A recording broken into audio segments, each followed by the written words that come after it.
And we are midweek. Hello there, good afternoon and welcome to The Pulse. We are coming to you live from our studios here in Accra. We are live on your digital terrestrial TV because we are free to air this afternoon. You can catch us live on DSTV channel 421 and GoTV channel 144. This is JoyNews, independent, fearless and credible journalism. Coming up this afternoon, Ghana's inflation rate hits a record 23.6%, the highest in 18 years. We'll hear from some frustrated Ghanaians who are asking government to fix the problem. It's affecting me being a student, coming all the way from Achimota to Osu every day. Everything has changed. We are suffering a lot and the government need to do something about this. The fuel price keeps on going higher and higher. Well, stay with us as we explore the implications of these figures on your pockets and also as the prices of goods and services continues to surge. What's the implication for the economy as well? It's all coming up here on The Pulse.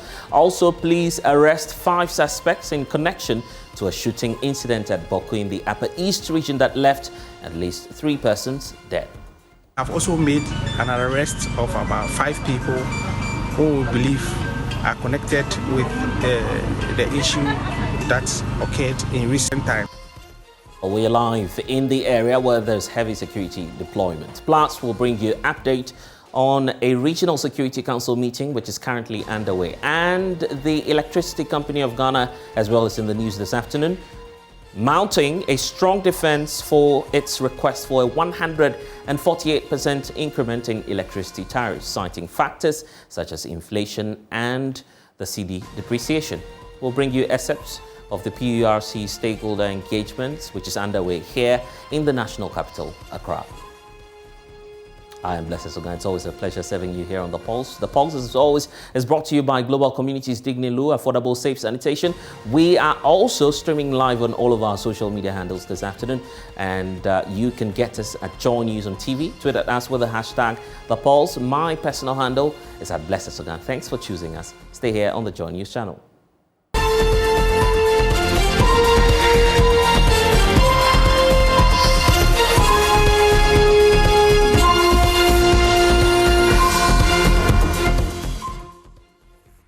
Well, so this afternoon, Ghanaians are appealing to government to fix the skyrocketing prices of goods and services. Surging food prices once again drove inflation for the month of April 2022 to 23.6%. Inflation has never been this high in the last 18 years. Now, according to the Ghana Statistical Service, imported inflation hit 24.7%, indicating increases in prices of imported items as well. Here's government statistician Professor Samuel Enim, who called on policymakers to address the rising prices of goods and services in the country. CPI for April 2022 was 156.5 relative to 126.6 recorded for the same time in April 2021. The computation of rate of inflation based on these indices, that is 156.5 for the month of April 2022 and 126.6 for the month of April 2021, leads to a year-on-year rate of inflation of 23.6. This literally means that prices of goods and services have gone up by 23.6% over a one-year period, specifically between April 2021 and April 2022. Relative to March 2022, this indicates a 4.2 percentage point inflation rate, higher than the rate that was recorded in March 2022, which stood at 19.4%. This culminates in a first quarter inflation rate of 16.3, which is about 6.2 percentage point what was recorded for the same time in the first quarter of 2021. On a month-on-month basis, that is between March 2022 and April 2022, rate of inflation was 5.1%. And again, this indicates a variation from 4.0 that was recorded on a month-on-month basis for March 2022 relative to April 2022, 5.1%. This is indicating a 1.1 percentage difference. This literally means that on a month-on-month basis, that is between March and April 2022, prices of goods and services have gone up by 5.1%. We do disaggregations at the higher level, specifically the food and non-food inflation, and also from a locally produced items and an imported item perspective. We see that we've sustained the variation between food and non-food inflation for both March and April 2022, which stood at about 5.3%. Specifically, food inflation for April 2022 was 26.6% relative to non-food inflation 21.3%. So that's the breakdown for you from the Ghana Statistical Service. Well, some Ghanaians have been commenting on the matter. They are asking government to do something about the escalating prices of goods and services. With the inflation on the goods and services, and even with the petrol, transportation and other stuff, it's kind of increasing too much. I can't remember picking a car from my place, back to this place. Going back the last time, it was like the same day, just going back, they said they've increased the fare and other stuff, so it's really affected us. Meanwhile, the payments and the salary have not been increased, and every day increase of other price and other stuff, which is making our living a bit hard in the country. Okay, so me particularly, it's affecting me being a student, coming all the way from Achimota to Osu every day. You can imagine the fare, every day increments, and unfortunately there is nothing we can do about it. And so, well, on behalf of all students, I can say it's really affecting us, and doing online classes, the airtime and the bundle involved, and so we are pleading that something can be done if possible. Yeah. So it's so bad. Ghana, we are far ahead to be in this situation. So things must come down so that we can live. Yeah. It's affecting everything. Our pocket is dry. Even if you have to take car from a short distance, you have to pay a huge amount. It's too much. Yeah. It's really bad because we don't know what is going on. They are not really telling us what is really going on, because as I'm speaking to you right now, it's not easy for me because you are working, your salary is not being increased, but day in, day out, things are going higher and you don't know what to do to yourself. So the government should do something about this because it's very bad, very bad. As you can see, everything has changed. We are suffering a lot, and the government needs to do something about this. The fuel price keeps on going higher and higher. And actually, I have a problem with my car, so you can see. I came to Abosonkai to buy some stuff for my car, and things are costing. As I'm working now, the government is not giving money. See the way I'm sweating. The government is not giving money to buy fuel. By the end of the day, the small money that I get, they want to take tax from their money, which is very bad. So actually, the government needs to do something about all this. And now they are about to increase the price of the electricity bill and the water bill, which is very bad. At least they have to hear our cry, because we are really suffering. So they have to do something, but they have to forget all those things and help us. We are suffering a lot. Actually, the way I used to see things at first, now I'm not seeing it no more. When I work, I use all the money to buy food, which is very bad, and I don't have money to do other business, other stuff, so I have to use all the money to buy food, which is very bad. So the government needs to do something about those things for us. About the inflation, right now everything is, I don't know, even this thing like this, it could have been, let's say, 300 cities, but I bought it 600 cities, if you can imagine. So now the inflation there is killing us. Because of that, even the customers are not bringing the cars. There is also some cars at the shop that they were not able to afford the parts or pay the money for us to buy the parts for them. So as for right now, it's affecting me because right now I don't work like the way it was first. I think even the petrol, because of the petrol, they are not able to use the car. That maybe the car will even have problem that before they will bring it. Yeah.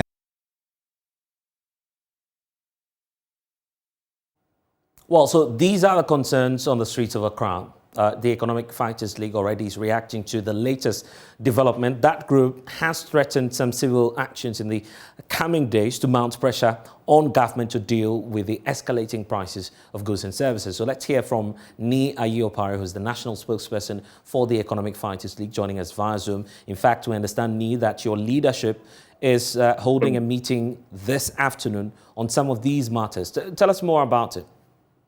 Yes, good afternoon to your viewers out there and to yourself.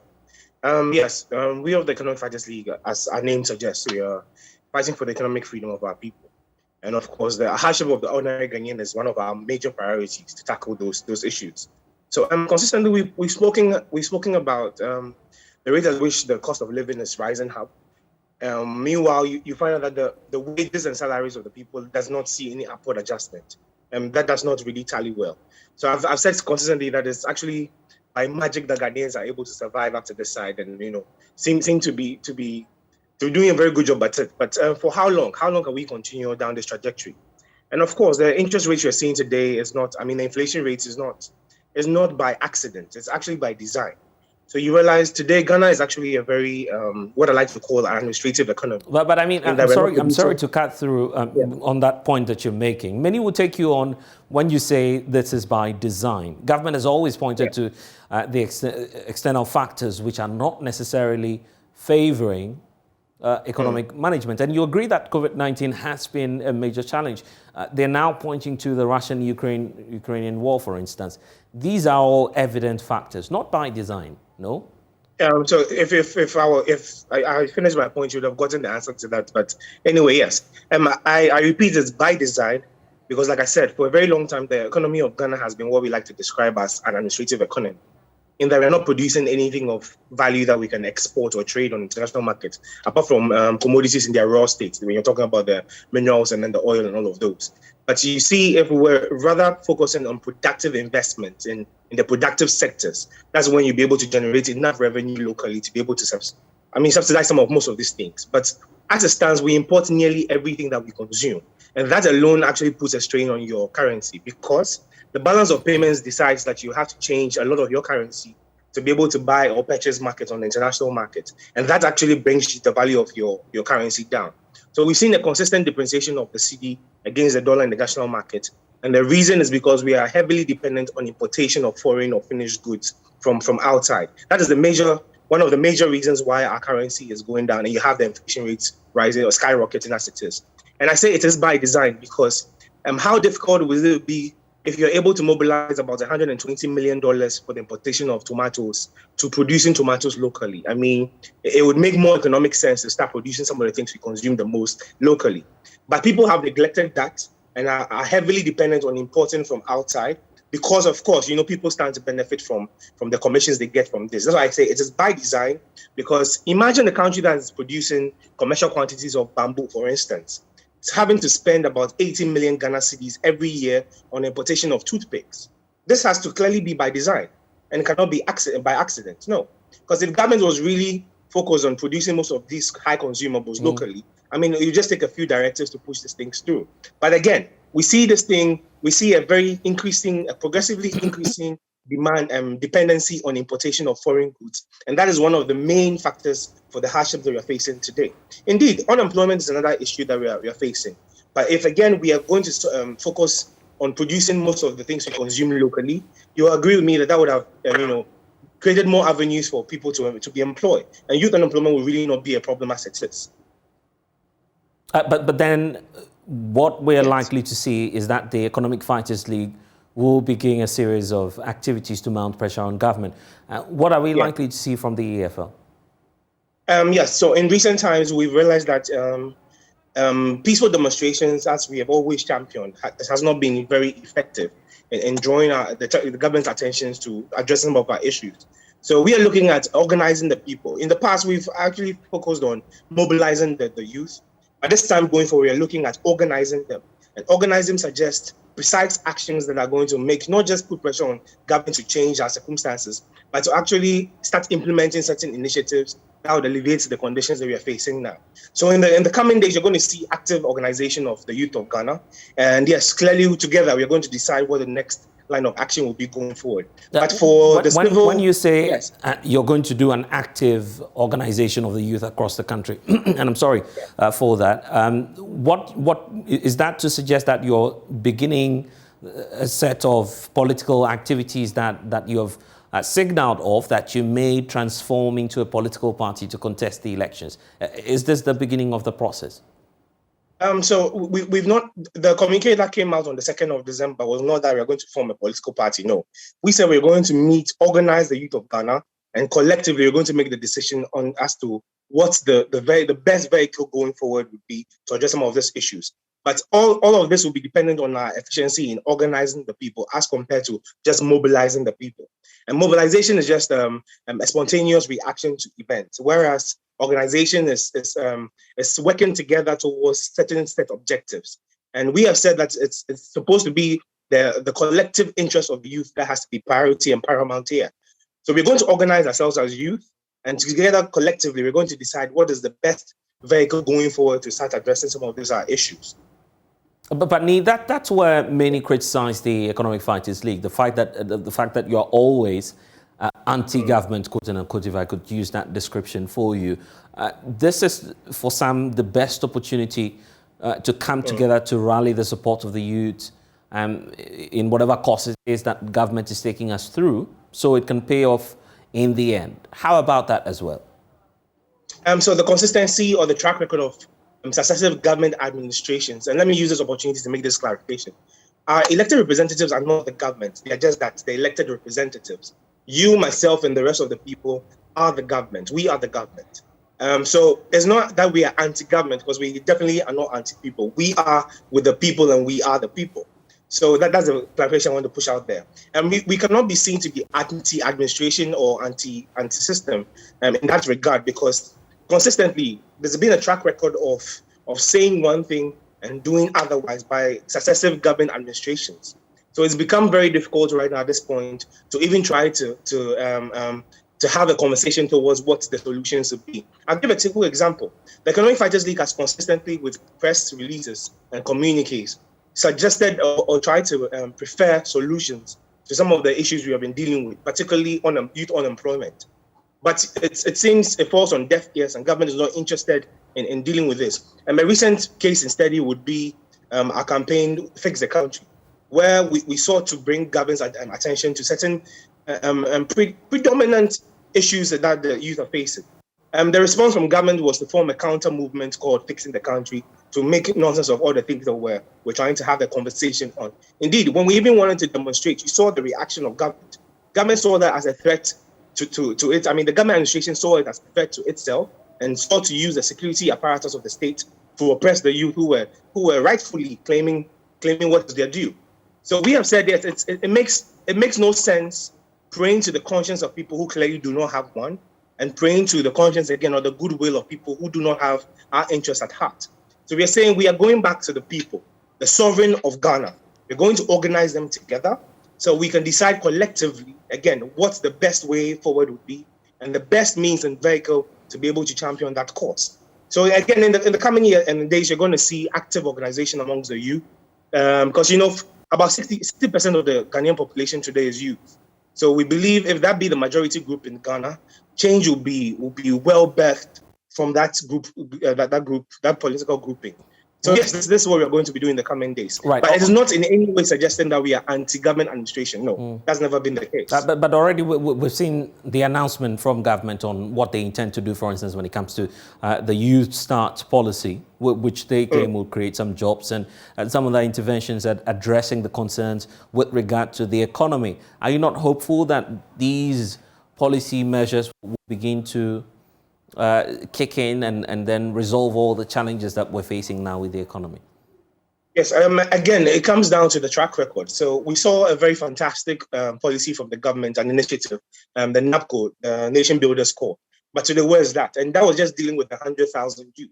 Today is no more in existence. They've been asked to fend for themselves in other places. So if this same government comes around and tells you it's bringing another initiative that is targeting the youth to, bring some elevation to some of these issues, it is very difficult to take their word for it. So we're saying rather than sit aloof and wait for things to get worse, we're trying to organize ourselves because, of course, yes, we are the majority grouping in the population today. So we want to organize ourselves and have that conversation amongst the youth. Now, what would be the best way forward? How can we as youth start addressing some of these issues? Of course, our actions are even going to be in favor of the government, because if you're trying to help you solve some of the problems that clearly you've not been able to address in the few past years, then yes, that should be a welcoming initiative. So we're hoping, yes, we're hoping to have the conversation with the youth again, to organize them, bring everybody's energy together, and let's see how we can brainstorm. And but I was just about asking that would be a vote of no confidence in government, saying that basically the government has failed in fulfilling its promise to tackle the economy. Is that basically the message you're sending across? That is a possibility as well. And you realize we've campaigned continuously for a change in the constitution. And one of the reasons why we've done that consistently is that Ghana pretends to be a democracy when clearly it is not. And with your permission, I'll just use a minute or two to clarify what I mean by that. So yes, we claim we're a democracy, but fundamental principles of democracy, one, are the rule of law and the equality before the law. We suggest that everyone is supposed to be treated equally before the law. But in our constitution, when you go to the transitional provisions in the indemnity clauses, you find out that certain people who are perpetrators of the highest crime you can ever perpetrate on Ghanaian soil, which is high treason, the indemnity clauses have indemnified these people and have said that no courts in Ghana can actually sit and hear or even attempt to try any of those cases, beginning from the first coup d'etat we had on the 24th of February, 1966. What this means is that certain people have been put above the law, and that cannot be seen to be a democratic principle. Another thing there is the separation of the arms of government. It says that the three arms of government are supposed to remain very independent of each other. So the executive, legislature, and the judiciary are supposed to be very independent. But you find in the same constitution saying that the head of the executive arm of government, which is the president, is the same person responsible for the appointment of the head of the judicial service, who is the chief justice. How can you then ensure separation of powers in there? So even with this tool, you realize that we claim to be practicing the democracy, upon careful analysis and investigation of the democratic principles in the Canada, it falls flat. So yes, changing the constitution is one of the main campaigns we're pushing out there. And yes, I mean, it's going to be an interesting conversation. This is going to be a nationalist conversation devoid of partisan politics. Yes. So indeed, Nee, we'll be on the lookout for that, but we're grateful that you've been able to share your perspectives with us on this matter. The Economic Fighters League sharing their position on the matter there, but also many of you are unaware of the figure. So let's bring you excerpts of what it is that we've been tracking. So if you take a look at what's happening right now, what you have on your screens now is the 23.6%, which is the year-on-year inflation for April 2022. And we know that if you're breaking it down and trying to look at food inflation, for instance, that would then constitute some 26.6%. We have food inflation for March 2022, for instance, which is moving all the way from 22.4% just last month, then moving into the 26.6%, which is the end of April as we speak. The projection is that it has significantly moved by some 4 percentage points in terms of food inflation. So how much it will cost you for food would definitely move. If you used to pay maybe 20 cedis, you're going to see a little bit of some increment in whatever amount you spend on food. But then that's not all. In terms of other factors as well, you look at transport and how it has shot up, you see that there's significantly a change in how much we are spending, for instance, on transport. When it used to be the 17.4%, now we're seeing a significant hike, which is making it some 33.5%. There's also one on household equipment and maintenance as well, which is shooting up. And then we have the overall as well, which is the 23.6 that we're seeing. A jump from some 12.8% as of the last adjustments, announcements that we saw, and then we're moving now to 23.6%.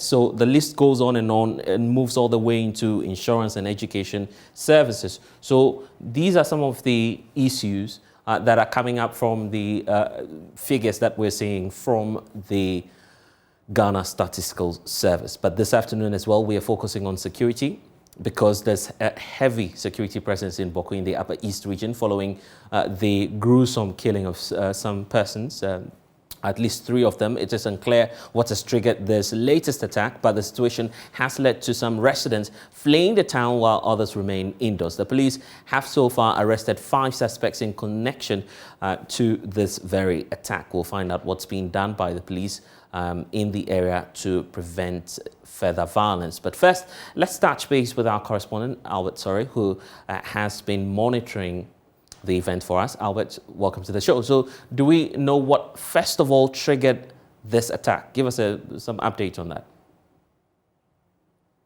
Yes, so this recent shootings still have to do with the long-standing chieftaincy conflict, which has been ongoing in Bawku.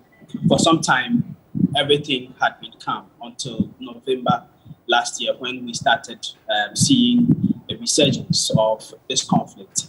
And since November, almost every month, we would hear reports of shootings and sometimes deaths and injuries. And so this recent shooting, which occurred 3 days ago, there was a downpour at night. And when the people of Bawku woke up yesterday morning, there had been reports that shootings had taken place at a residential property near the cattle market in Bawku, where 3 people from the same family were. The reports we got from the area indicated that a man went into the house and carried out the attack. And so these 3 people were buried later yesterday afternoon, according to Islamic principles. Police had to move into the area, tighten security, because later yesterday there were more shootings, as we will later hear from the Upper East Regional Police. And the police is also telling us that they've picked up some 5 persons in connection to this very latest attack. What's the mood now in the area? What more do we also know about that effort by the police to apprehend the culprits?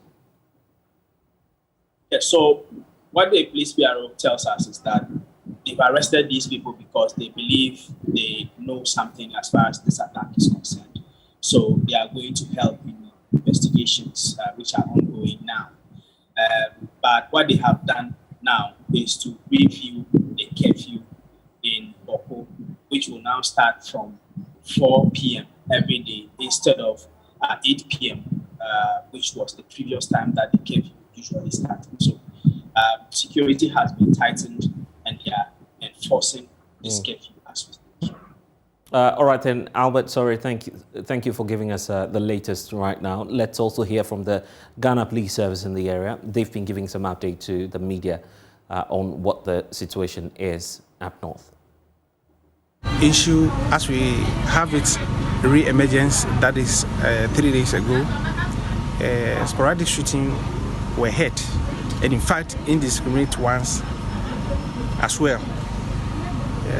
The police and military moved in to ensure we contain the situation, and when we moved in, we were able to contain the situation. However, unfortunately, 3 people lost their lives. We have also made an arrest of about 5 people who we believe are connected with the issue that's and we are continuing with that investigations.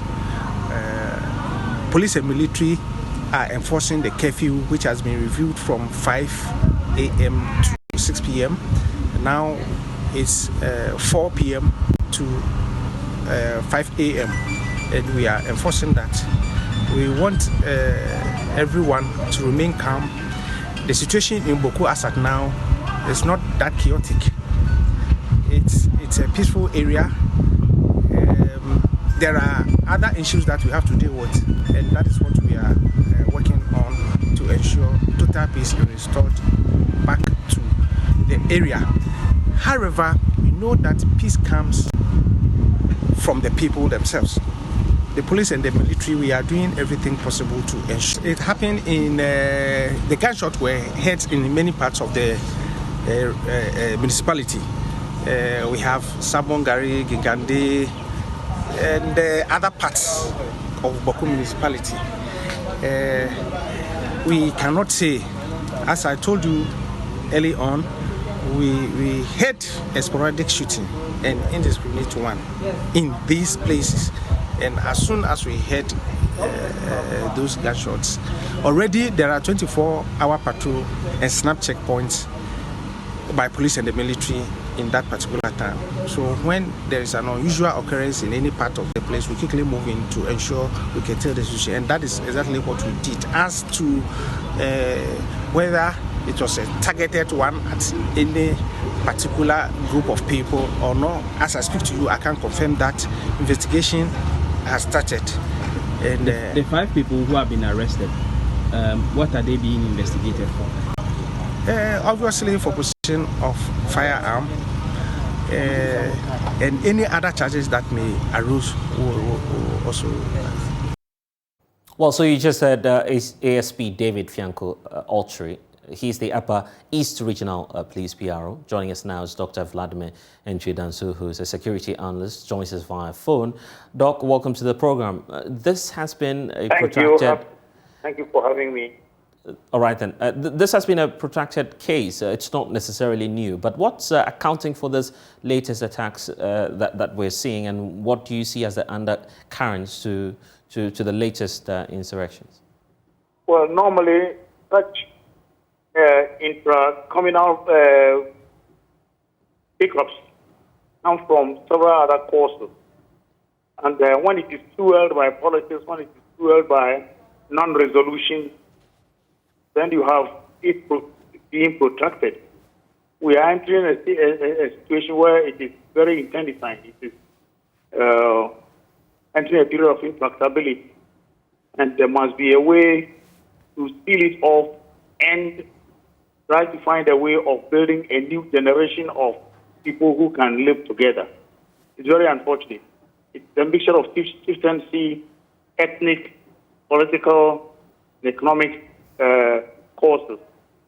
And I believe that what we can do is to replicate what we did for Dagbon and see a minimum of kind of stability and build upon it.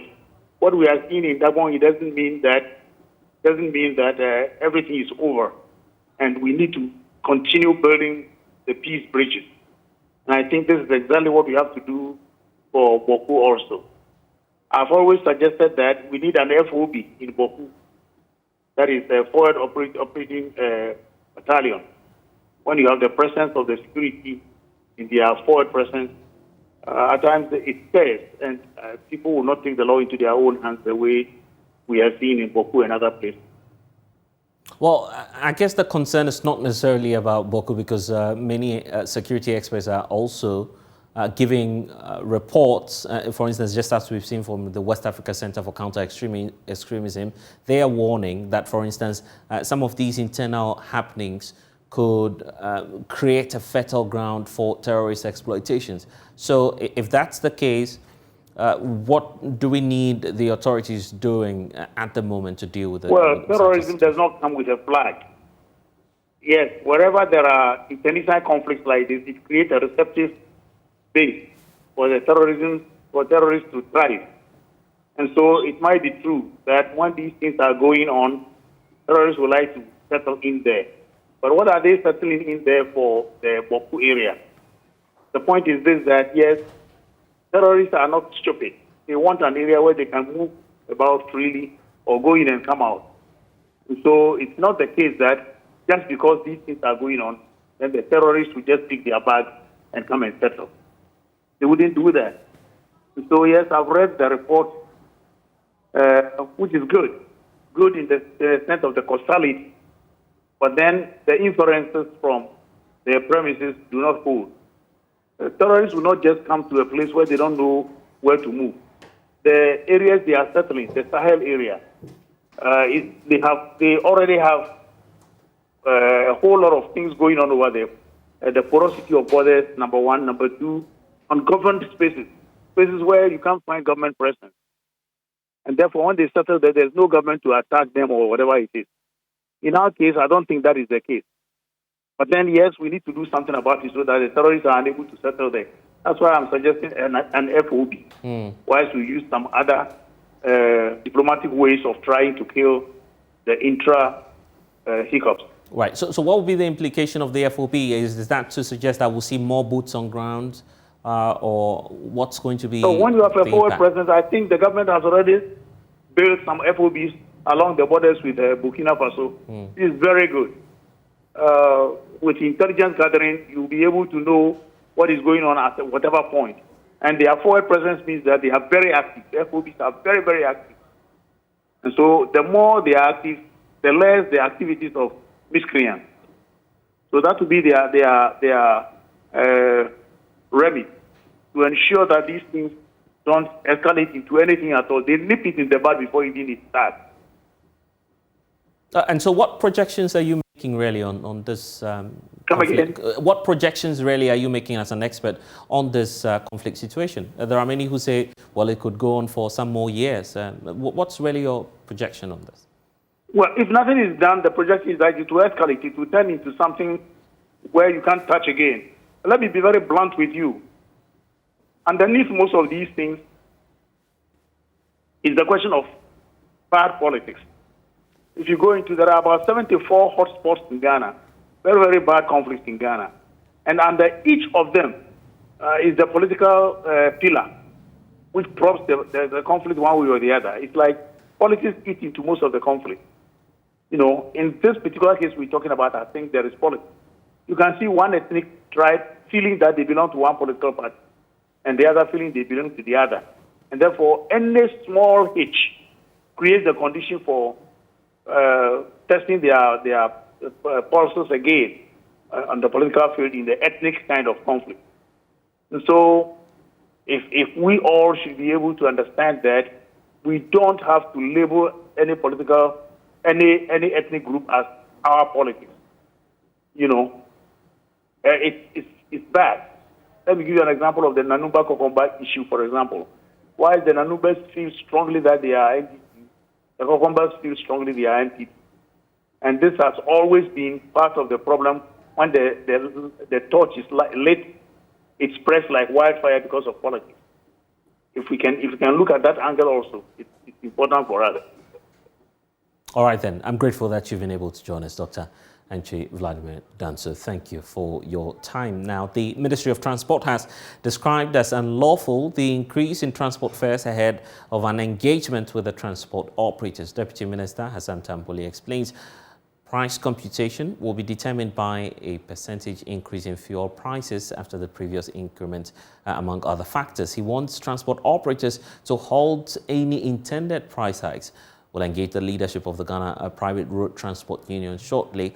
But first, here is a report by Nanayao Jima. Some commercial transport operators, especially those in the Greater Accra region, have increased transport fares following what they say is continuous increment of fuel prices. Deputy Minister of Transport Hassan Tamboli says the increases in fares should be reversed to allow partner agencies to complete pricing computation. We have a long-standing arrangement with the transport operators, depending on the movement of price of petroleum products and then also other considerations. We have a situation where we meet the transport operators and together we'll put the numbers up and we'll look at it. If the prices have gone beyond 10% since the last time prices were announced, then we'll look at the quantum of increase. Then we are able to make a determination as to what quantum of increase lorry fares should go. That meeting has yet to take place. And we have called a meeting for the transport operators to come to the ministry for us to have that conversation and the decision can be taken. So for now, that decision has not been made. We haven't had that meeting, and I believe any other person who is charging any fares will be doing so unlawfully, contrary to the established arrangement that we have. Commercial drivers in the Kumasi metropolis say though the 20% increment does not meet their expectation, they appreciate the move. The station officers at KNUST Junction say they are waiting for a directive from their leadership to start charging the 20% fare increment. We are happy with the increment. All the drivers are happy, but we are waiting for the prices to take effect. Oh,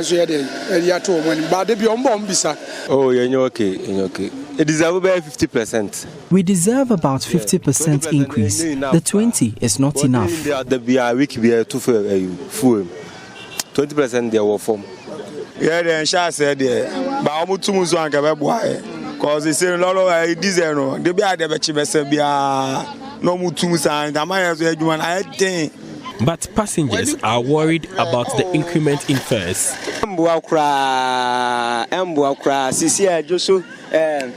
It will not help us at all. From Asafo to Ejiso, it's 4 cedis, and from Mankesim to Kumasi, it's almost 60 cedis, but it used to be around 40 cedis recently. Say no, you better about who? Oh, Mam 20 Ghana, I'm a Tom and if it's my national faso. Na petrol, I need to song. Bawku, 2 cities, get to you. I buy the practice. I know, Mum, why I call him no more Bawku cry. I also swear. And you know, oh, be flat to me. If you friend don't call tomorrow. Over to them, Fuano, young for a car. For Joy News, Nana Yaujima reporting. Well, concerns there from the Ashanti region. Let's bring in Samuel Amoy, National Communications Team, member of the GPRTU, Ghana Private Road Transport Union. Samuel, so these are the concerns on the streets of Kumasi, but obviously the ultimate point that we're getting from government is that your action to or decision to increase the prices is illegal. What's your reaction to the claim by the Deputy Minister? Thank you very much. What I heard from the Deputy Minister that our increment is illegal, and at the same time I heard him saying they are now organizing a meeting to meet the stakeholders and all that. We wrote a letter to the ministry dated 15th of March 2022 calling for an upward adjustment of our transport fares based on the agreement we had with the ministry. Right. And by then, the fuel price, was increased by 33%. Meanwhile, we had an agreement that should the fuel price goes up to 10% threshold, then we also have the right to, come for negotiation. We wrote this letter for all this while, up to date, no response from the ministries. And, per the pressure that was coming from the drivers, and at the same time, looking at where the fuel prices was also going, up to 11 cedis, 30 pesos. And we keep, knocking the doors of the transport minister, calling them or calling him, to call for a stakeholders meeting for us to negotiate so that the proper thing would be done. And nothing of that sort happened. That is why GPRTU decided to come out with an increment. Yeah, but the point is, you have, Samuel, the point is you have a convention, something that you normally do anytime you're increasing prices. Sure. You have not resorted to the Ghana Road Coordinating Council. You haven't done that in terms of the Transport Coordinating Council. You haven't resorted to them. You haven't engaged government till the very end. I guess that's the basis on which the ministry has a concern with your group. Yeah, the ministry has a concern. And what the ministry is saying, I believe, I don't know why they were sitting down up to this time before they are coming out. Because you know very well that this letter is lying on your table for all this while. And we don't know whether it's deliberate or we don't know what was happening. And anytime we call on you, you say we should hold on. Meanwhile, we had an agreement with you. And we are also using fuel to run our businesses. Spare parts has gone up. Petrol, the fuel prices is also going up. And we are working and we are losing. It's your duty to call the stakeholders meeting. The time is long overdue. We have written letters. We have written another letter again. And you refuse to meet us. What are you trying to tell us to do? So we have no option because we normally do our calculations, then we send a proposal. Even by the calculation we did, we came out with 30% upward adjustment of the transport fares. Before we start, we consider 1 or 2 days before we reduce 10%. Then we came out with the 20%. So all these problems that has happened, we have to blame the ministries. Because why is it that we have an agreement? We've written a long time, and you refuse to meet us. Someone last week, for instance, the Ghana Transport Coordinating Council indicated that the sector minister was willing to engage you this week. I guess it was supposed to be Wednesday, which is, of course, within the week. I'm not too sure about the exact dates they gave, but they clearly indicated that the minister was willing to engage your group. Why not take advantage of that?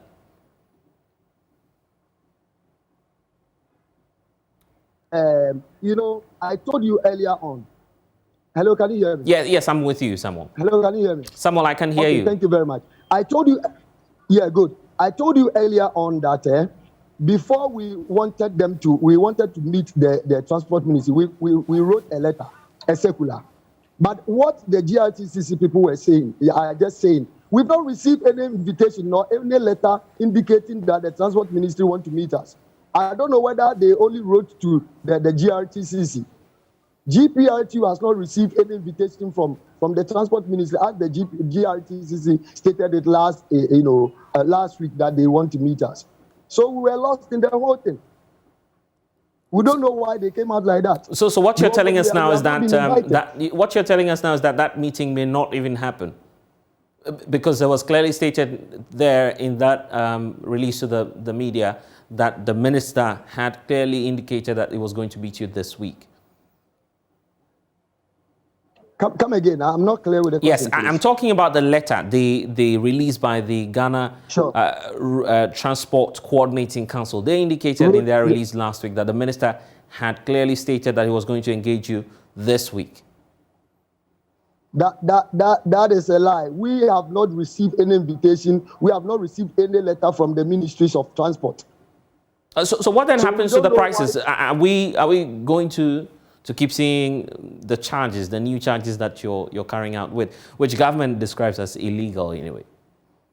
Yes, yesterday the GPRTU held a press conference, and we stated it specifically that the 20% upward adjustment of the transport fare is ongoing. All over our branches, everywhere, they are charging the 20%, and it's ongoing. If today the government, the minister call us to a meeting, yes, we will respond. We will go to the meeting and we'll explain to him why we are charging the 20%. And he also has to explain to us why our letters are lying on his table all this while, and he refused to, call for this stakeholders meeting to sort this problem. Because we had an agreement with you. The agreement is saying that by the 10% threshold, we should meet. We've written to you. The fuel price has been increased 33% up to 40%. We are calling you for a meeting. You are refusing to meet us. So he also has a question to answer there.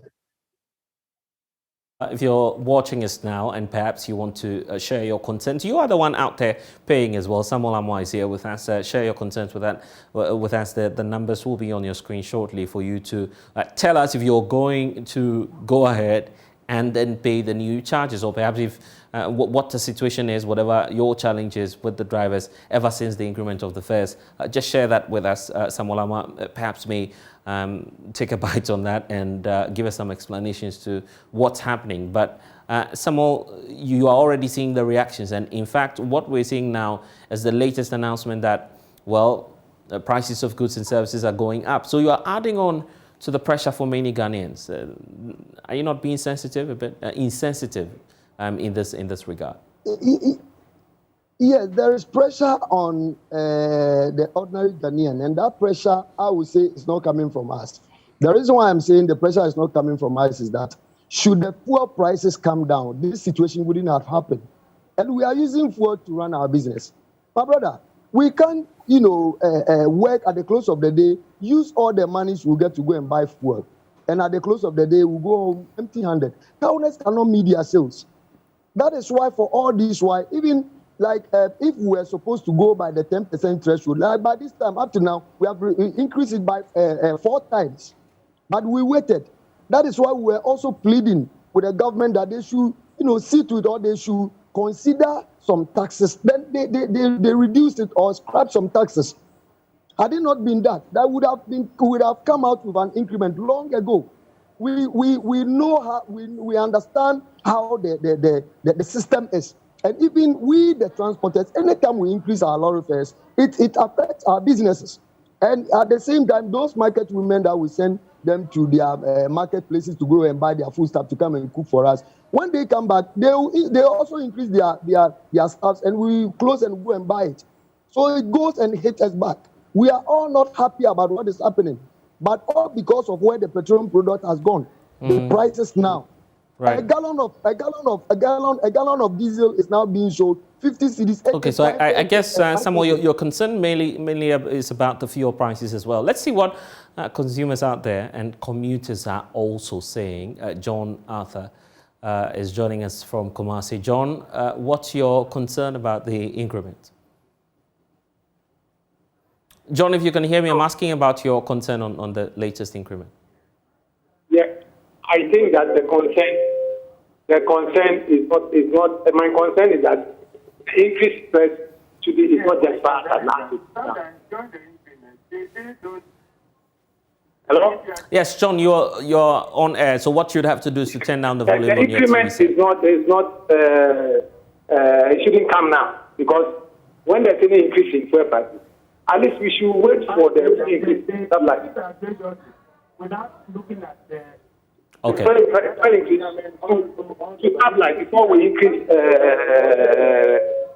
transfer fare. And I think that assuming they increase the transfer fare now, and to 1 week time, another increase in petrol or fuel price increase on the world market in Africa, what would they do? Interesting questions there. So, and then the increases in fuel to have a pricing scheme, a pricing system, the transfer fare pricing system, where you increase transfer fare, not based on only fuel increases, but spare parts and other fixed cost or variable cost inputs of transport items. Right. John, thanks for joining us. John there from Kumasi. Let's go to Cape Coast. Okay, now to Tema. Felix is there. Felix, yes, good afternoon. Is this Felix from Tema? Yes, please, Felix from Tema. Yes. So share your concerns with us. Please, Beck, I want you to ask the transport union, their boss there, if they say 20% increment, they should calculate for us from Tema, Community 1 to Accra. It used to be 9 cedis, but on Saturday they just started, that is 11 cedis. So I want him to help do the calculation, 20% of that increment for us to all know. Emmanuel, interesting point. Emmanuel is also joining us from Volta. But Felix, thank you for your call. Emmanuel, let's hear you. Emmanuel, I'm having difficulties hearing you. If you could just raise your voice a bit. Yes.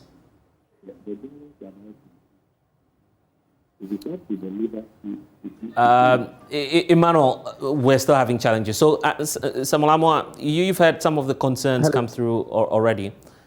Samuel, I don't know if you want to take some of them that are coming through. Let's start off, for instance, from the concern that Felix is raising from Tema as well.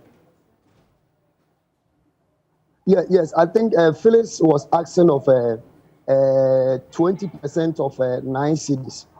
Yes, the 20% of 9 cedis, I understand they say that the drivers are charging 11 cedis, meaning they have added 2 cedis to it. What they are supposed to do is that the 20% is not up to 11 cedis.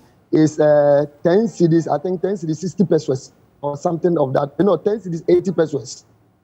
They have to charge 10 cedis, 80 pesos. So I believe maybe it's because of the small coin, but I think as they are calling our attention, we also have to quickly speak to the leaders over there. Yeah. So I guess I guess you admit the fact that some of your people are charging more than they should. Yeah, yes. Whenever there is an increment like this, some of the places, the 20% or the percentage calculation sometimes.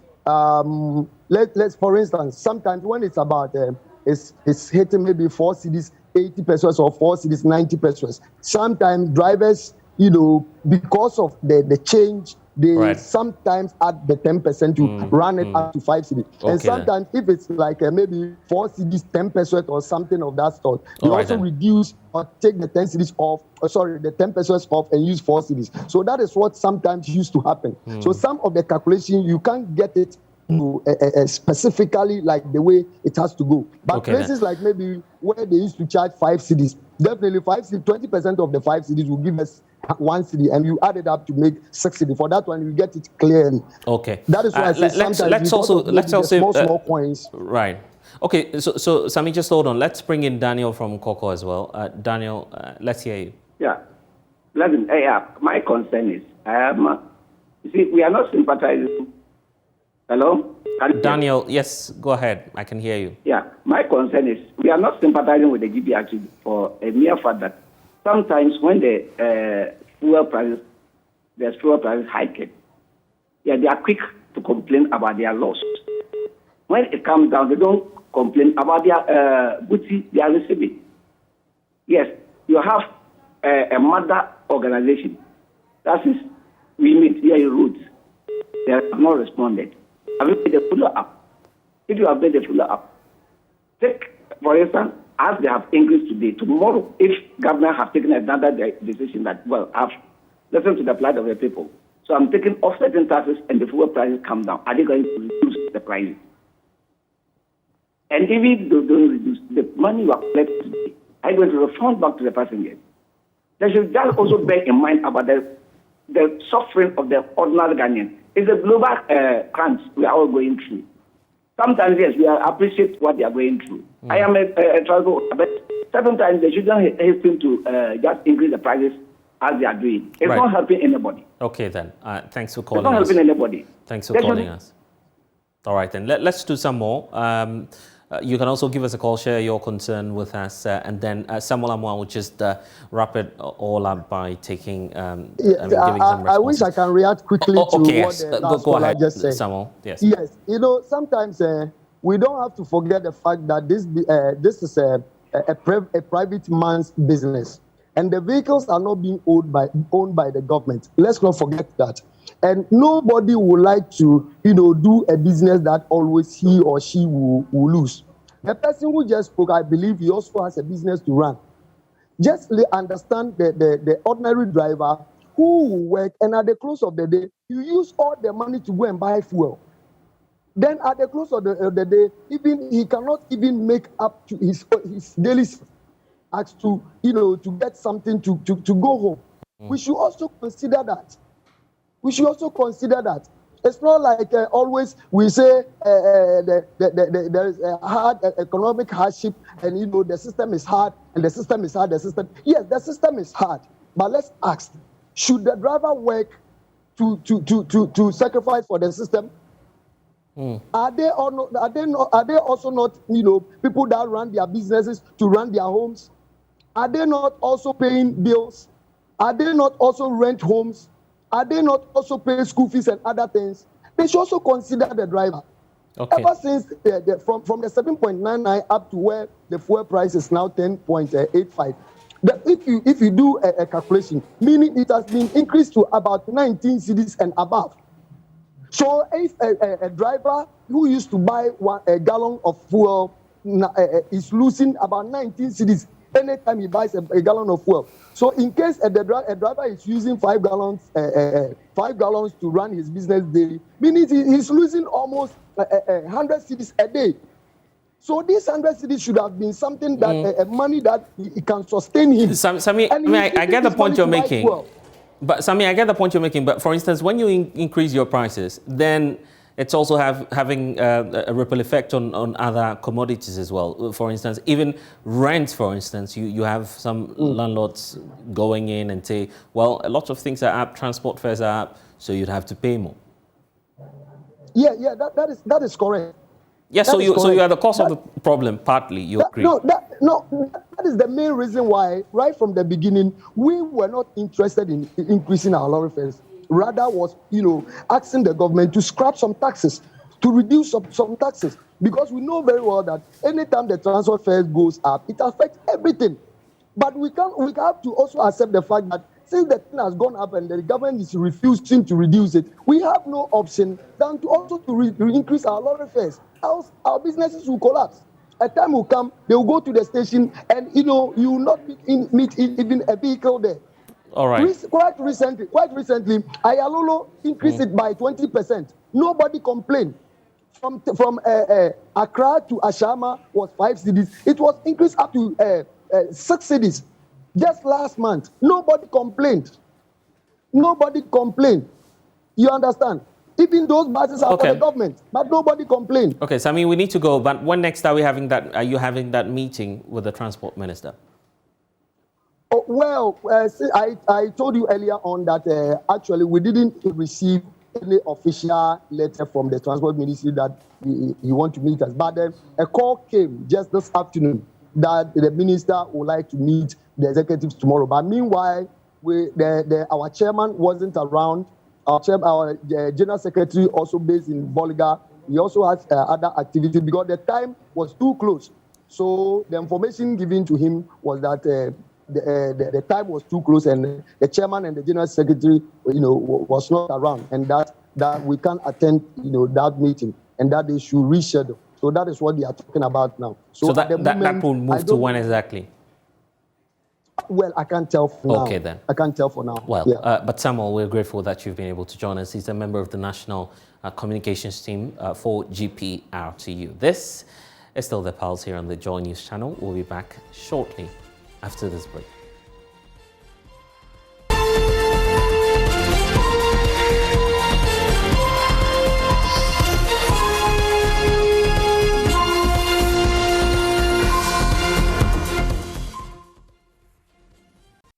And welcome back to the Pulse. Now, police in Tamale say they have intensified investigations into the arrest of a gang of 3 men with arms and ammunition on the Wale Tamale Highway. Regional Crime Officer Superintendent Bernard Baba Ananga confirming to JoyNews said that some persons believed to be linked to the crime have since been invited to assist in the investigations. He indicated that one Alhaji Mohammed Shani, a businessman and an NPP politician in the northeast region, I should say, was part of those the police are looking for to question in connection with the arrest. Correspondent Elias Utanko has the rest of the story.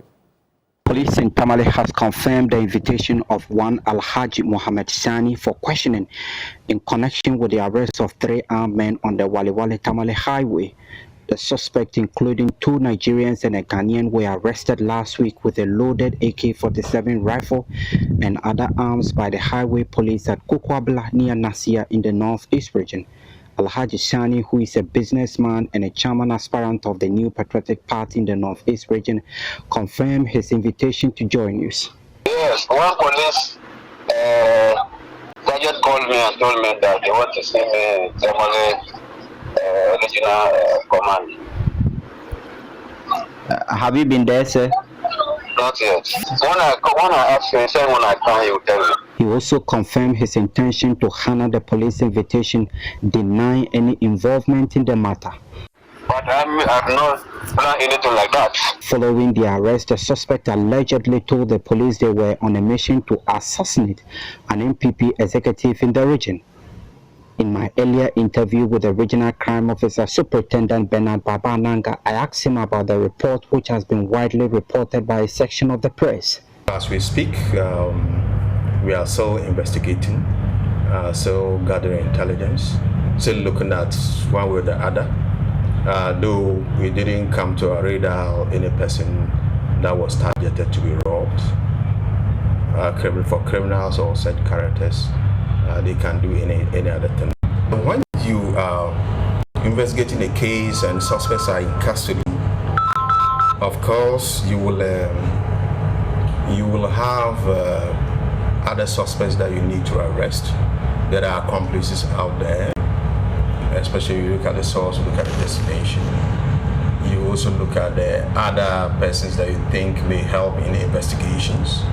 There are some people that we think may assist us in our investigations, which we are inviting them for that. According to sources within the police, Alhaji Shani, who received his invitation more than a week now, is yet to deliver himself up. Superintendent Baba Ananga said the police are giving the Alhaji enough opportunity to willingly honor the invitation. He said failure to do that, the police will use other means necessary to ensure all those linked to the crime per their investigation are held to account.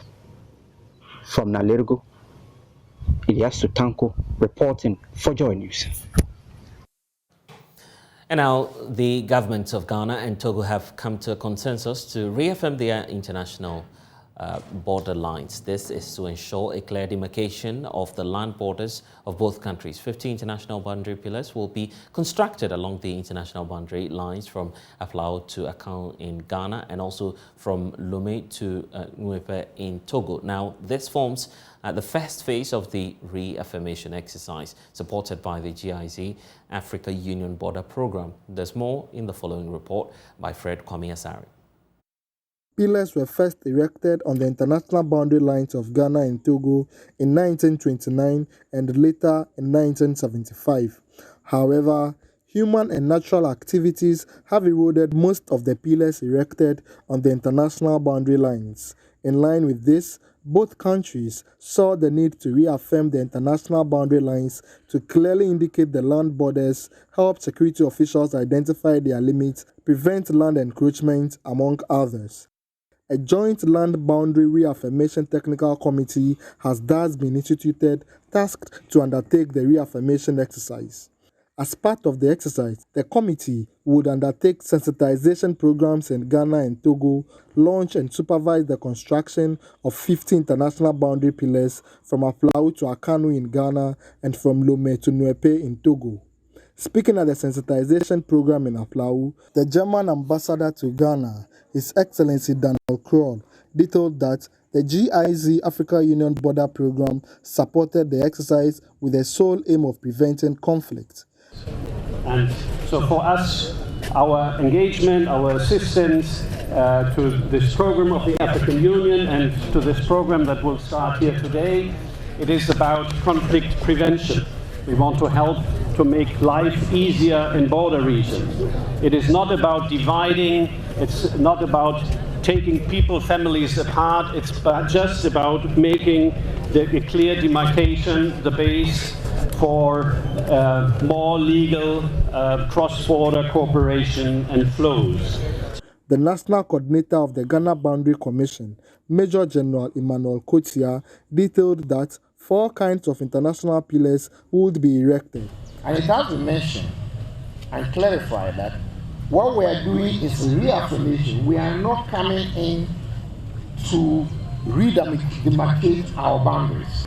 The first pillar is a singular one that is going to be like a monument. It's going to be pillar 1. That is going to be between Aflao and Lomé, and it's not very far from this direction. And that is called pillar 1. It's also called the land boundary terminus. That is the last pillar that terminates into the maritime domain of Ghana and Togo. So that is pillar 1. And the design of that pillar is completely different. Apart from that pillar, we are going to have 3 main boundary pillars. Depending on the nature of the ground, they could be dispersed from 6 kilometers to 13 kilometers. And there are going to be 3 main pillars running from this area up to Akanu. And we are going to have intermediate pillars between the main pillars. We have introduced another new dimension, probably this is the first time we're introducing it in Africa between Ghana and Togo. What we are going to introduce is that we're going to have border crossing pillars. Now, what we realize between us and our Togolese counterparts is that at the various crossing sites where we have our immigration officials and counterparts from Togo deployed, sometimes when there is no pillar, it's very difficult for you to determine the boundary line. So what we are doing is that at every crossing point, we are going to have a pillar there, irrespective of the intermediate boundary pillar or the main pillars. So that is an understanding. So that at every crossing point at Sogah, at Oglo, you will see, from the Ghana side, you will see a pillar there called a border crossing pillar there. In total, we expect to construct approximately no more than 50 pillars, of course.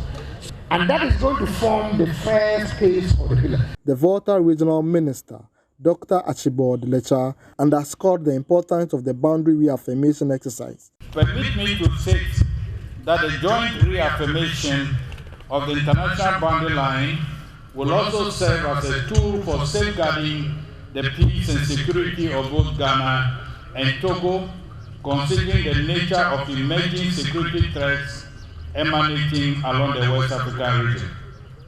In recent times, emerging security issues and cross-border crimes, such as terrorism, smuggling, human trafficking, proliferation of small arms and light weapons, drug trafficking, armed robbery, among others, have engulfed the West African region.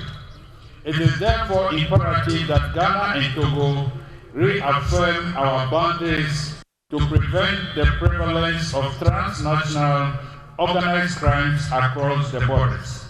The rep of the Togolese local government minister, Bakai Boaibadi, assured of the cooperation and support of the Togolese government towards the success of the exercise. Citizens along the boundaries were urged to report activities that may threaten the existence of the international boundary pillars. The Joint Land Boundary Reaffirmation Technical Committee would undertake the construction of the 50 international pillars between 12 and 28 May 2022.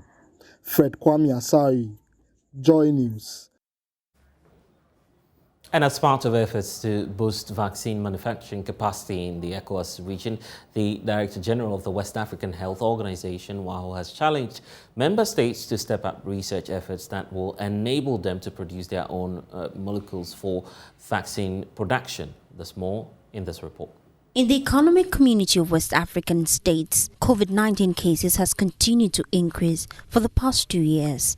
The sub-region has recorded 837,442 cases, representing 7.3%, with 11,348 deaths, representing 4.5%, and a case fatality rate of 14% as of May 1st, 2022.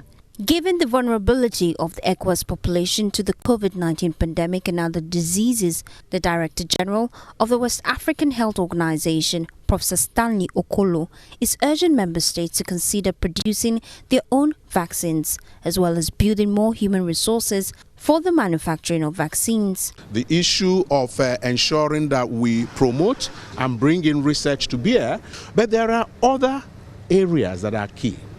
Power. Electricity.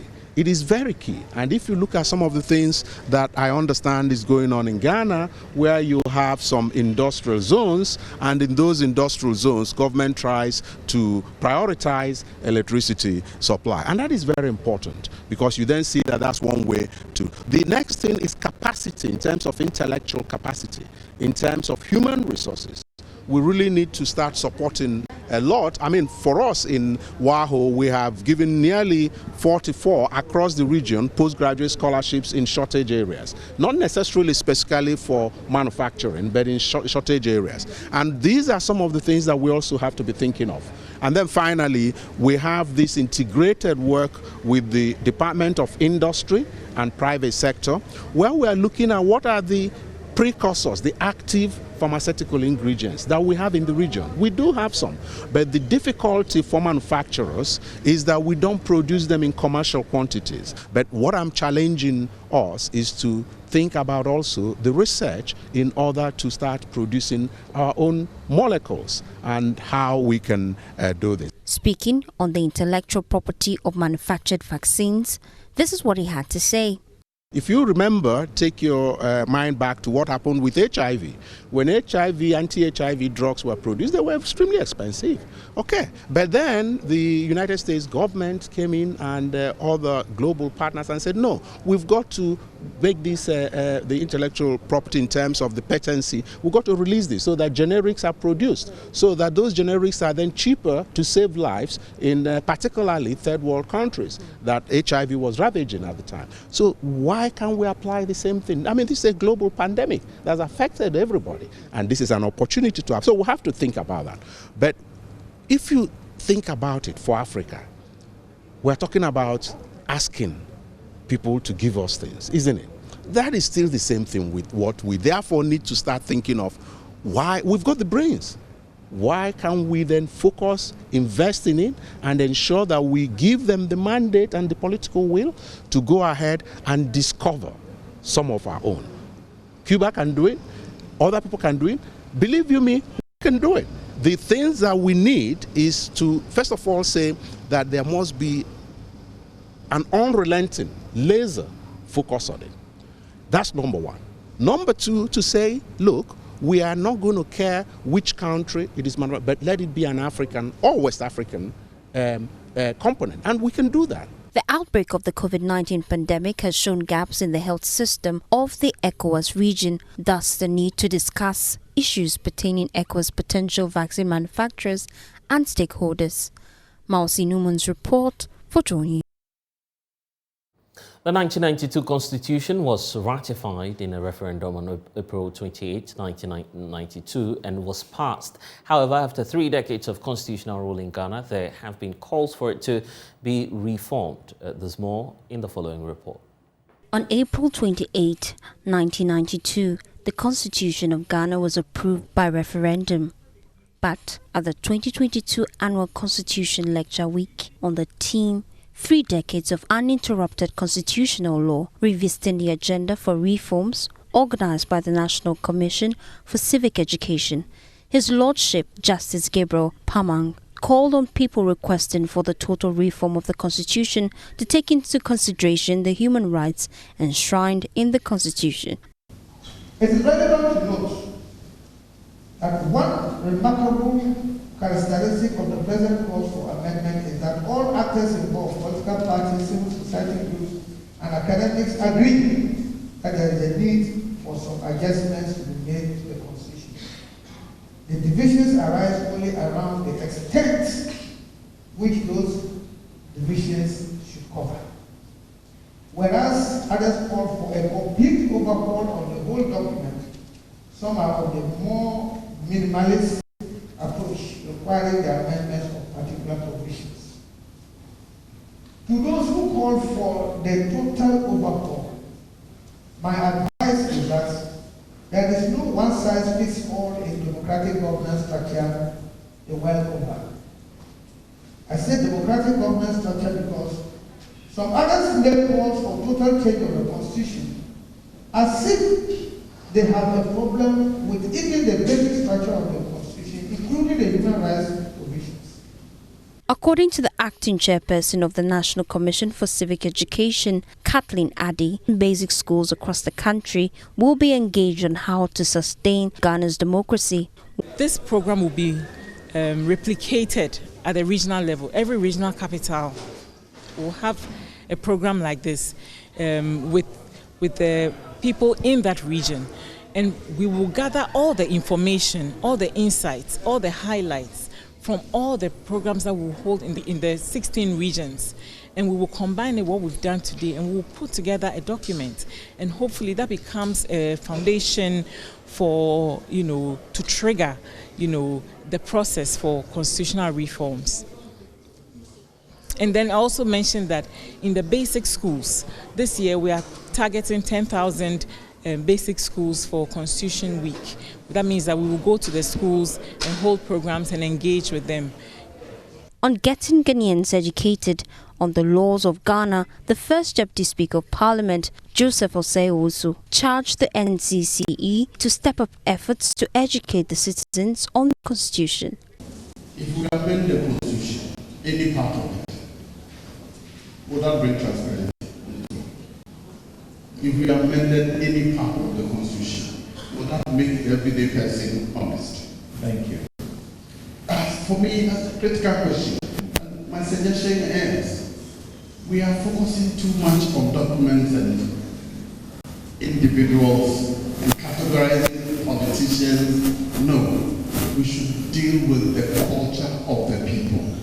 But the democracies we adore elsewhere are practiced within a certain culture, a certain practice, a certain ethics, which we don't have often. Ghana's political history and the longevity that the 1992 Constitution has enjoyed after the toppling of 3 prior Republican constitutions are worth commemorating after 30 years of constitutional governance. Tasha Michelle's report for JoyNews. Well, at age 9, she was treated as an outcast and sent to an orphanage at Bawku in the central region. She was a child with special needs. After years of dedicated efforts by the managers of the facility, she has been transformed and now lives a normal life. That's the story of Ajua Tete, who aspires to be a lawyer. She's now amongst the facility's first batch of BEC candidates and hopes to impact lives with her dream career. Ifua Prekua visited the facility and now comes through with this report. An orphanage may be one of the most difficult places to grow up in. For a child with special needs, that could be an even more difficult life to live. She drooled, struggled to walk, and never behaved like her peers, her carers say. Sometimes she fetched sand and she was not walking normal. When she attempts to walk, you see her falling.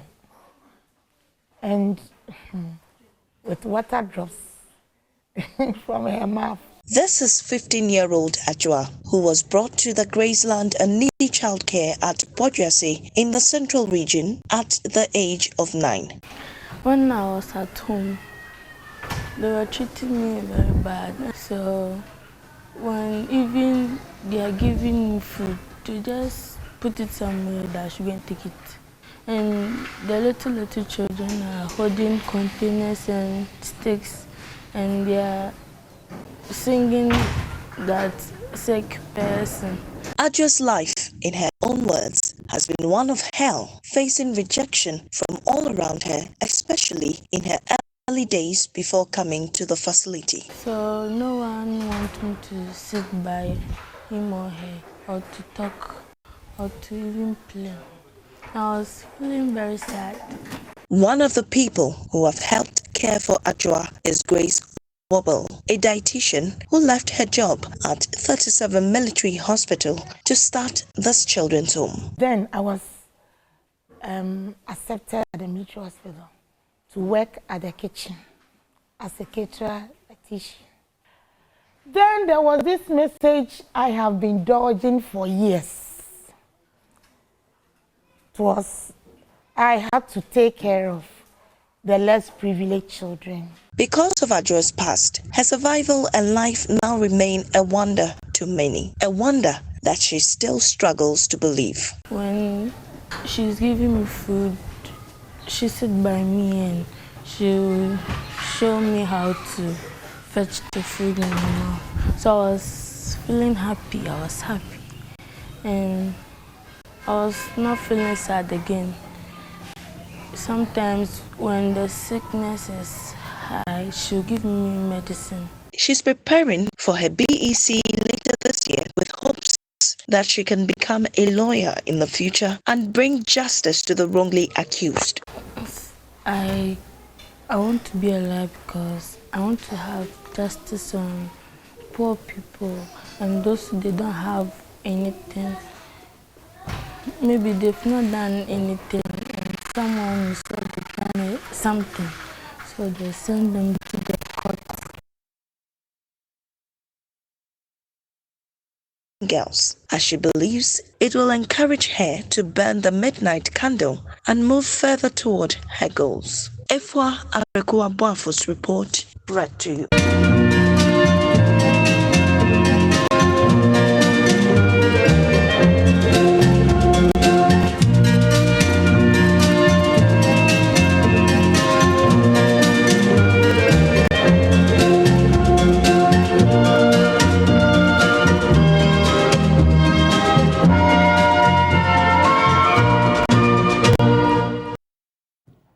And Daybury Girls School has been put on ice for at least 1 year. Methodist Girls quest for local glory after they beat them and 2 other schools to qualify for the 2022 National Science and Maths Quiz Championship. The ladies from Magis were confident Magis will be a walkover, but at the end of the contest, Methodist Girls' laurels in international competition like the World Robofest Championship did not matter in the NM's MQ as Ebugis triumphed. It ended with Ebri Girls with some 43 points, Kotafo SHS with 37 points, and Megis with some 20 points, and Salvation Army also came through with 13 points. Maxwell Agbagba has the rest of the story.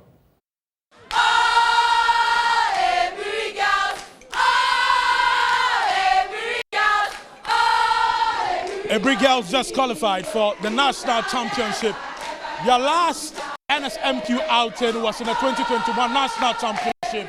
In fact, in that contest, it was 3 Presbyterian schools, Suhum Presec, and then we had Kobo Girls in that contest. Ebri Girls was also in that contest. Suhum Presec won with 40 points. Ebri Girls 37 points. Kobo Girls also 37 points. They've qualified here at the Nat Hall in the Eastern region for the regional qualifiers, and they're making their way to the national championship. Let's speak to the contestants. I'm Esther Usu Edu. I'm very excited. Honestly, I thought we would lose, but by the grace of God, we have sailed through. We give all the glory to God. We wasn't happy for them. It wasn't happy for the other schools. Okay. What's your name? Rabi Perez, the CAG. Okay. What should we expect in the national championship? The best.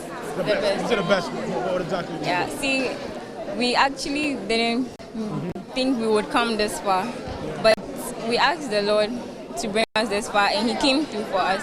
So we are asking that the Lord will take us to higher levels. Okay. What does an NSMQ mean to you guys? What does it mean to you guys? NSMQ. It means a lot. It means a whole lot to us. Old students, Ebri Girls. Tell me, what does an NSMQ victory mean to you? What's your name? Fantastic. Hey.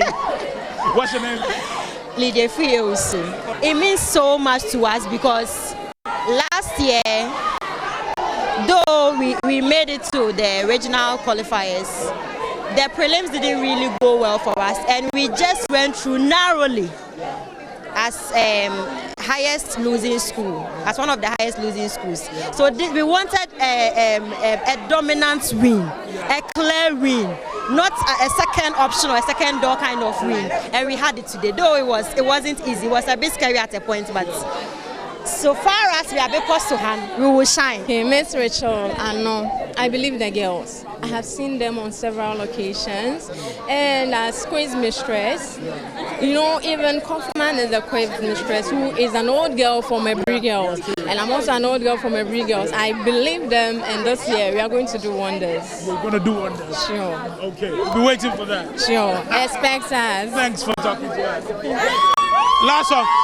Wait. Our school is built on a hill.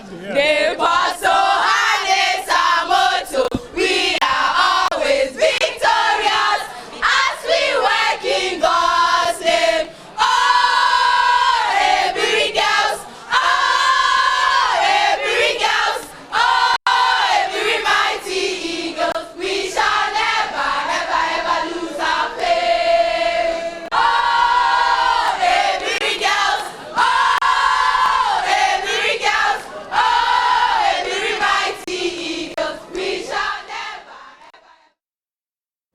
And our students of Foforipe Senior High School say they are surprised Presec Betifi beats them to qualify for the 2022 National Science and Maths Quiz competition. Many NSMQ pundits predicted a win for Opas, but that victory rather went to the underdogs of the contest. At the end, Betifi Press B SHS had 53 points, Foforipe had 44 points, Apegusu had 15 points, and Akim Soidru also coming through with 10 points, and Achase SHS with 8 points. Maxwell Agbagba has the rest of the story.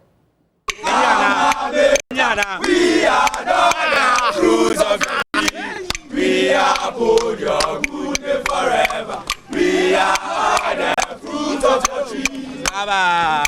We are doctors, pilots, soldiers, we are teachers, lawyers, farmers. Abetifi Press Senior High School has qualified for the national competition in the contest against Oforipe Senior High School and 3 others.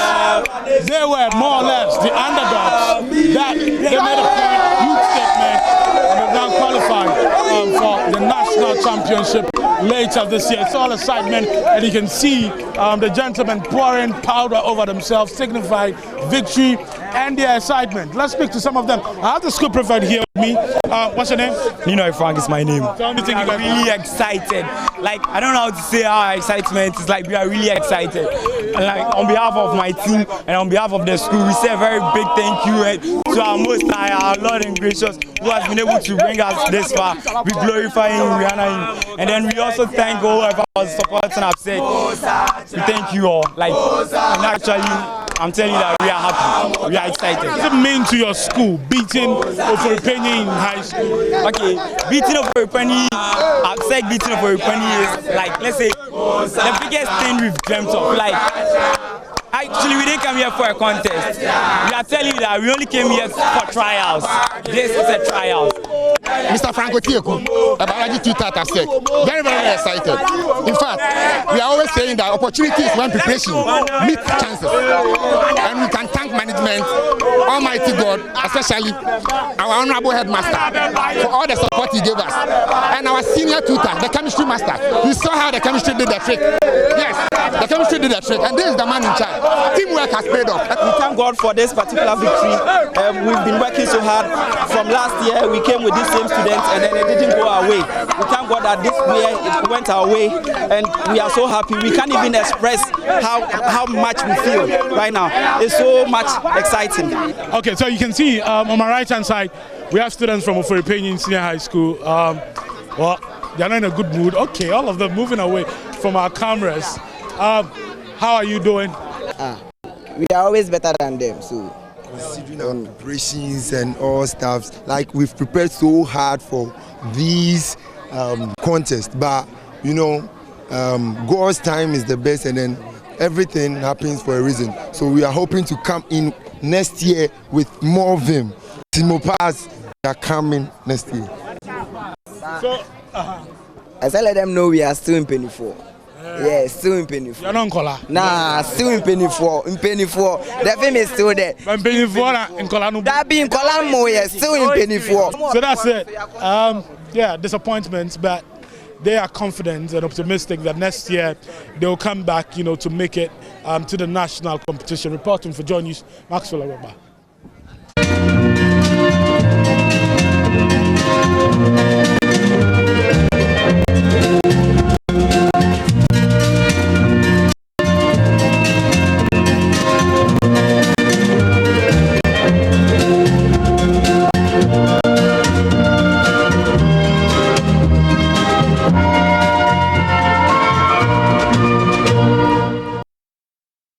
Well, it's now time to tell you what's happening around the world, and it's time also for our conversation with our partner, Deutsche Welle, and also Thomas Sparrow, who's been giving us updates on the Russian-Ukrainian war. Well, there's been a lot of talk about disinformation and fake news. Well, Thomas Sparrow is joining us to give us the latest. Thomas, fill us in, especially on the war in Ukraine. What really does the issue of fake news mean to the war which is ongoing?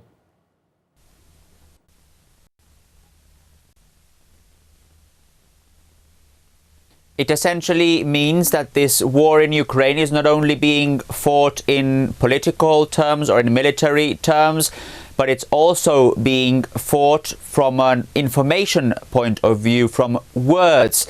And that is absolutely clear from the beginning of the war. This was the case with Russia, for example, not even using the term war in Russia. They use the term special military operation. Russia has also banned independent media outlets. At the same time, however, the European Union announced very early on that they were also banning specific Russian state media outlets because they considered them to be part of Russia's propaganda. Now, there are different views on this. There are those who believe that it's important to stop that propaganda, that it's important to take a stance on these issues. There are others particularly critical about the decision by European leaders to ban those Russian media outlets, saying that banning media outlet is not the right way forward, that in democracies you should be able to convince people with truthful information, with fair and balanced and accurate information, instead of prohibiting or banning news media outlets, whether they are considered propaganda or not. So You can see all this has been also described in terms of an information war, which makes it even more important for media outlets, for authorities as well, to really understand what is at stake, and for audiences around the world to be even more careful about this spread of disinformation, or as some people call it, the spread of fake news. And what can media outlets do to present the information better?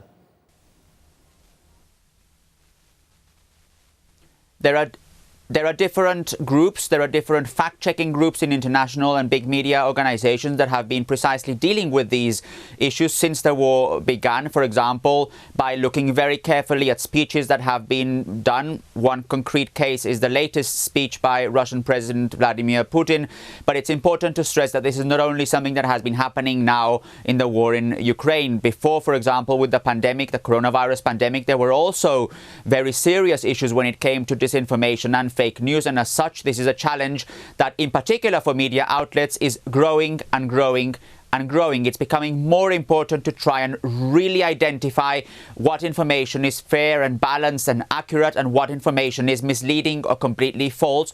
And as such, it is a challenge because we are ultimately, as media houses, as media outlets, trying to present the best information possible to our audiences in different parts of the world. And one important element is also important to stress.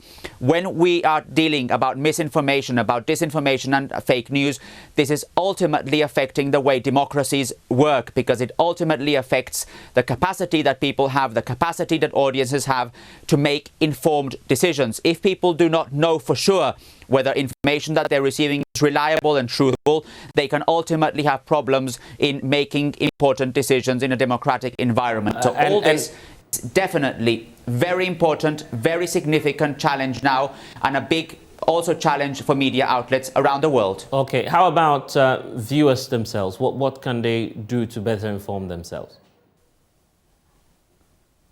Media outlets and authorities have tried to combat disinformation, but it's also up to audiences around the world to be more aware of the risks and challenges of disinformation, especially in times of war and conflict. It's ultimately about becoming more active consumers of news, of not simply receiving news on our phones, but actively looking for stories that can help us understand what is accurate and what is not. A case in point, in his latest major speech, Russian President Vladimir Putin leveled serious allegations against Ukraine and the West. Users can easily find fact-checking stories which reveal which of his statements were correct, which were misleading, and which were fake. And more importantly, why? All right then. Thomas Barrow, thank you for your time. We'll be back after this break.